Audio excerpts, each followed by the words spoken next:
বেশিরভাগ জমিদারি হিন্দুদের অধীনে কেন ছিল?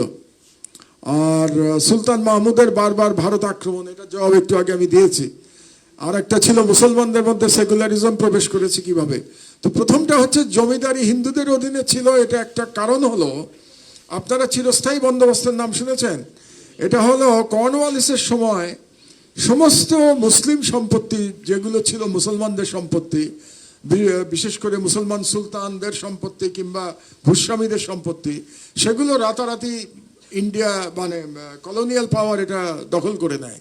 এবং দখল করে নিয়ে তারা তখন এক ধরনের যেটাকে আমরা বলি নিলামের আয়োজন করে। নিলামটা এরকম ছিল যে রাত্রে সূর্য ডোবার আগে এত টাকা দিয়ে যেতে হবে, এবং সেই টাকা যারা দিতে পারবে তারাই জমির মালিক হয়ে যাবে। তো ওই সময় ওই টাকা দেওয়ার ক্ষমতা হিন্দুদের ছাড়া আর কারো কাছে ছিল না, কারণ তার আগে থেকেই মুসলমানদের উপরে জুলুম চলছিল, তাদের বিষয় সম্পত্তি নিয়ে গেছিল কলোনিয়াল পাওয়ার। মুসলমানদের হাতে তখন কোনো সম্পদ ছিল না যে সম্পদ দিয়ে তারা জমিদারি নিতে পারত, এবং এই কারণে হিন্দুদের হাতে টাকা থাকার কারণেই বেশিরভাগ হিন্দুরা এই জমিদারির মালিক হয়ে যায়। আর সেকুলারিজম নিয়ে তো তর্ক বহুদিন ধরে চলছে, এটা একটা আমি মনে করি থিওলজিক্যাল আলোচনা।